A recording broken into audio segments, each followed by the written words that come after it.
महापुरुष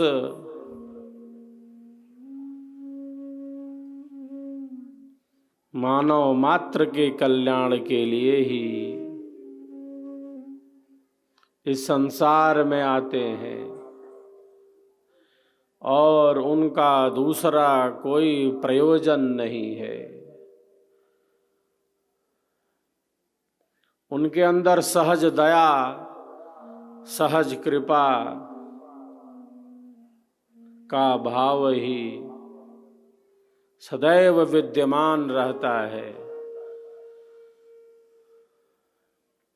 जो शरीर में रहते हुए, संसार में रहते हुए जीवों के आध्यात्मिक कल्याण का मार्ग प्रशस्त कर देते हैं।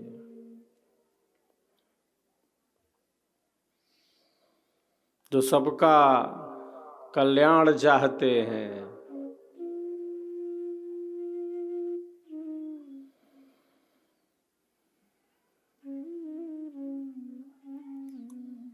दुखियों का दुख कम हो, पीड़ितों की पीड़ा कम हो,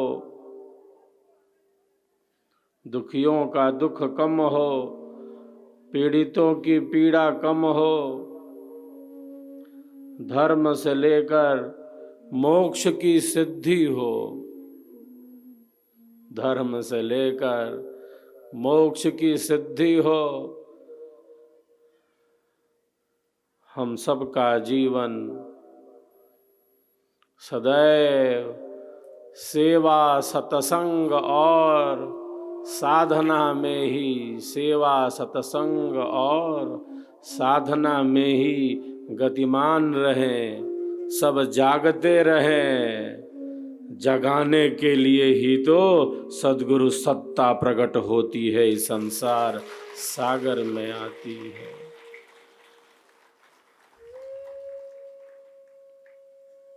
जागते रहो का शंखनाद करने के लिए, संसार में उलझ कर न रह जाए।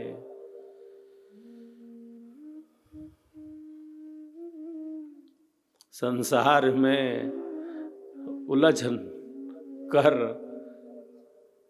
अमूल्य मानव जीवन को नष्ट न कर दे।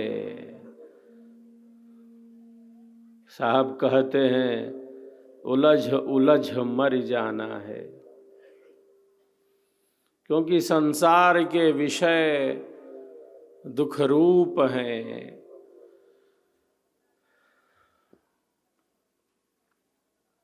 संसार के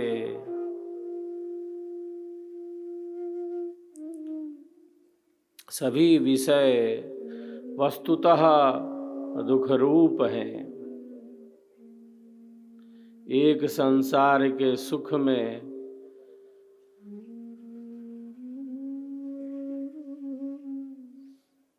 एक नहीं, चार चार प्रकार का दुख मिला हुआ है। परिणाम दुख है, ताप दुख है, संस्कारों का दुख है और गुण वृत्ति विरोध का दुख है।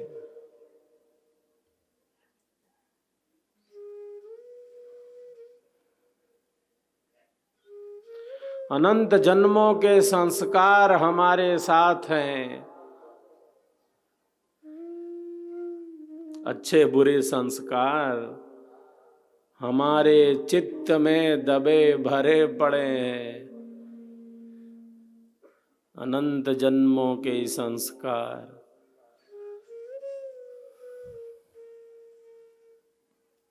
बहुत से साधक जिज्ञासा प्रकट करते हैं, ये विचार कहाँ से आ गया?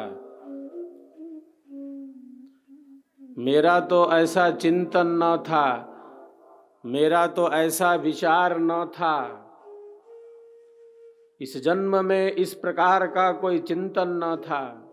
ये विचार कहाँ से आ गए? ये विचार कहाँ से आ गए? विचारों के उठा पटक से अनेकों साधक व्यथित होते हैं। वो जिज्ञासा प्रकट करते हैं।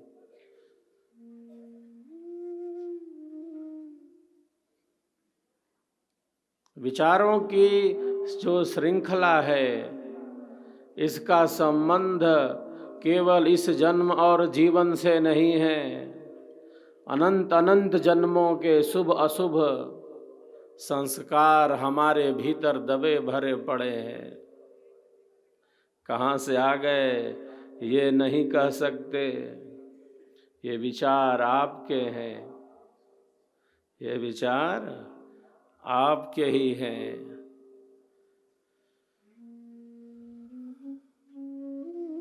विचारों के उतार चढ़ाव से बहुत बार साधक व्यथित होते हैं। कोई हताशा, कोई निराशा, कोई कुंठा, कोई अवसाद न हो। कोई हताशा, कोई निराशा, कोई कुंठा, कोई अवसाद हमारे जीवन को घेर न ले। हम सबका जीवन आनंददायी बने।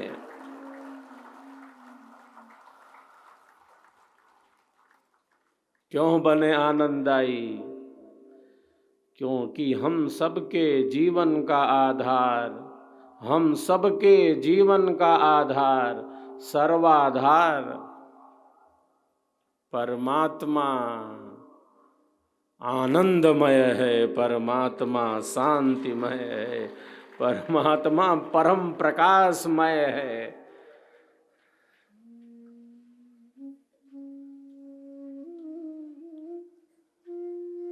कोई हताशा, निराशा, कुंठा, अवसाद हमारे जीवन को घेर न ले।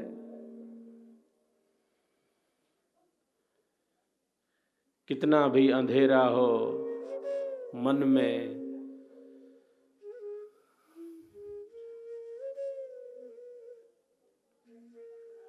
कितना भी अंधेरा हो अंतःकरण में, जो सद्गुरु के ज्ञान की किरणें हैं, जो ब्रह्म विद्या का प्रकाश है, जो स्वर वेद का स्वर है, जो विहंगम योग है, जो सद्गुरु का ज्ञान विज्ञान है, वह मन के किसी भी कोने में छिपे हुए अंधेरे को क्षण मात्र में दूर कर देने का सामर्थ्य रखता है।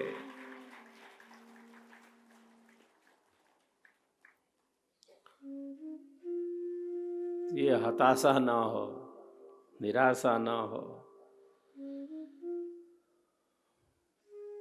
विचार ही हमें सुखी बनाते हैं, विचार ही हमें दुखी बनाते हैं। और हमारे मन में विचारों का जो प्रवाह है, गतिमान है।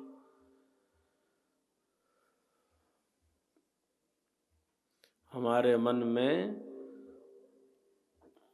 विचारों का यह प्रवाह गतिमान है, हजारों हजार विचार।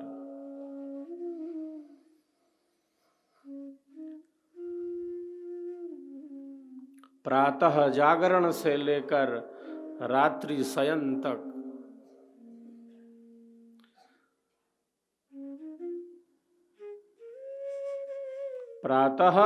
प्रातः जागरण से लेकर रात्रि शयन तक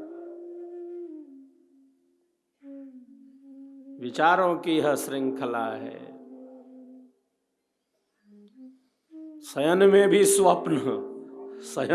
स्वप्न में ले गया मन, क्योंकि मन निश्चेष्ट नहीं हुआ। जागते रहने पर तो माना नहीं, और जब सुषुप्ति में स्थित होना है, पूर्ण निद्रा में, तो ये स्वप्न में घुमा रहा है। जागृत के परपंच की स्मृति होय जेहि काल, स्वप्न अवस्था अन्यथा दृश्य अनेक हवाल।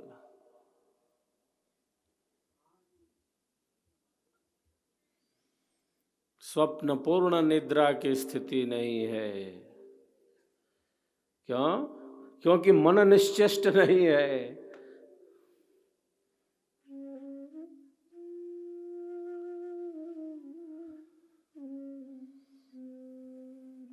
स्वप्न के दृश्यों को देखकर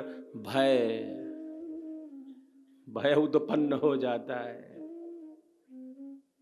स्वप्न में अनेक दृश्यों को देखकर आकुलता, व्याकुलता, असहजता, अस्थिरता, भय, अनियंत्रण, असंयम,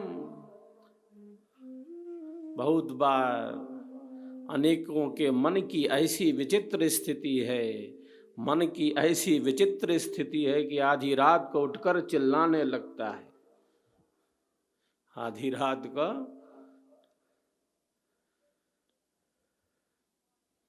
मन की ऐसी स्थिति बहुत बार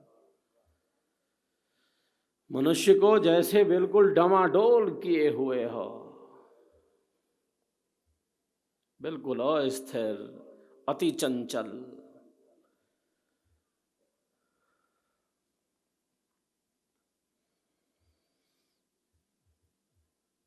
साधक का जो स्वप्न है, जो साधक और साधिकाओं का स्वप्न है, वह कोई भय से युक्त नहीं है,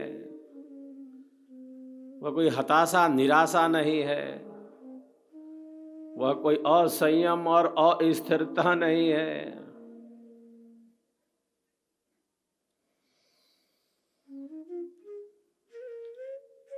साधक साधिकाओं का स्वप्न है, अगर स्वप्न में गया है मन, तो मन क्या देख रहा है वहाँ? मन अगर पहुँचा स्वप्न में, तब वो देख रहा है कि जैसे मानो सफेद श्वेत बर्फ से लकदक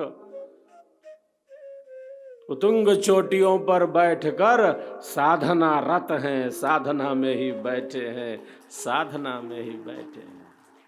स्वप्न में भी जैसे उसकी सहजता है, सरसता है, सरलता है, प्रकाश है, जैसे उसके मन की ये स्थिति है। उसका मन स्वप्न में भी है अगर, तो जैसे बिल्कुल सहज है, सरस है, सरल है, आध्यात्मिकता में है। कोई भय नहीं, कोई आकुलता नहीं, कोई व्याकुलता नहीं, कोई क्रोध नहीं, कोई तनाव नहीं, कोई अस्थिरता नहीं, कोई असंयम नहीं।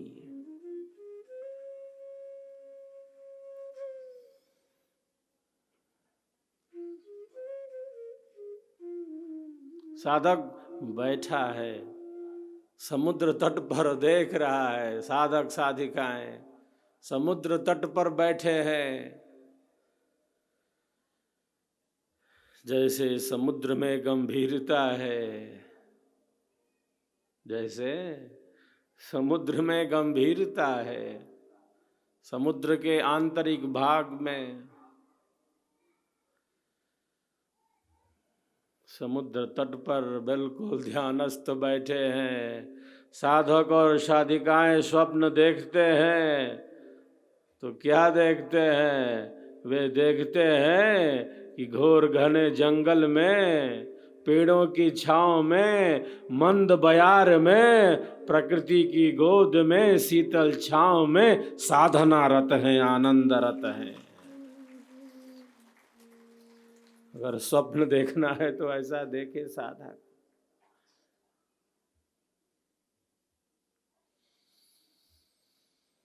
मंत्रों की ध्वनि गूंज रही है, मंत्रों की ध्वनि गूंज रही है। स्वरवेद की वाणी मुखरित है, स्वरवेद का स्वर गुंजायमान है, मंत्रों की ध्वनि गूंज रही है। यज्ञ कुंड प्रज्वलित है, यज्ञ कुंड प्रज्वलित है, अग्निदेव प्रकट है। मंत्रों के उच्चारण के साथ हम तो स्वाहा बोलते हुए आहुति देते जा रहे हैं। स्वप्न में भी देखे तो ऐसा देखे। मंत्रों की ध्वनि के साथ यज्ञ देव को अग्नि कुंड में आहुतियां समर्पित करते जा रहे हैं, स्वाहा बोलते जा रहे हैं। स्वप्न में भी यज्ञ देव प्रकट हैं, अग्नि की ज्वाला प्रकट है।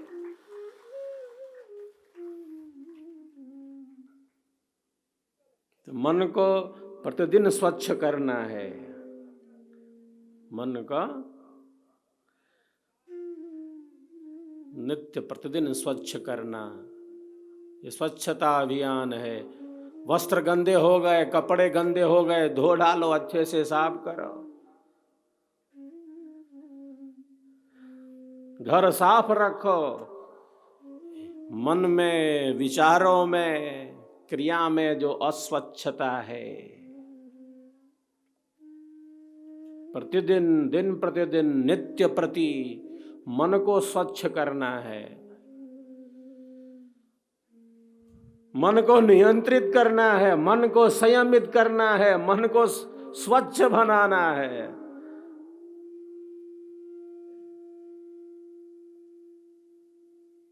क्योंकि हमारे मन में है बड़ी शक्ति, हम सबके मन में है, हम सबके मन में है असीम शक्ति।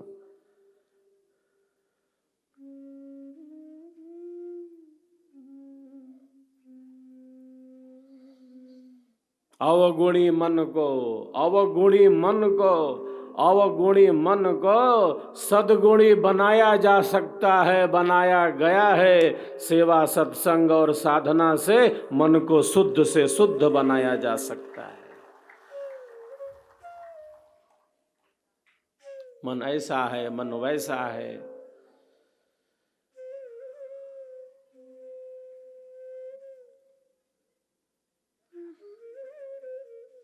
मन की आलोचना करते रहने से मन आत्मा के अनुकूल हो जाएगा, ऐसा नहीं। मन की आलोचना करते रहने से क्या मन आत्मा के अनुकूल हो जाएगा? आत्मा के अनुकूल विचारों को उत्पन्न करने लगेगा। मन हठी है, दुराग्रही है, तो वही है मन, एक ही है मन जो बंधन का कारण है, और वही है मन जो केवल बंधन ही नहीं, वही मोक्ष का कारण है, वही मोक्ष का कारण। केवल बंधन का ही नहीं, वह स्वच्छ हो गया, वह मन स्वस्थ हो गया, वह मन आत्मा के अनुकूल बन गया। वही मन जो हठी है, दुराग्रही है, वही मन सद्गुणी बन गया। वही मन आत्मा के अनुकूल बन गया, आत्म कल्याण के ही चिंतन में लग गया, तो वही मन जीव के उद्धार का परम साधन बन जाता है, परम साधन बन जाता है।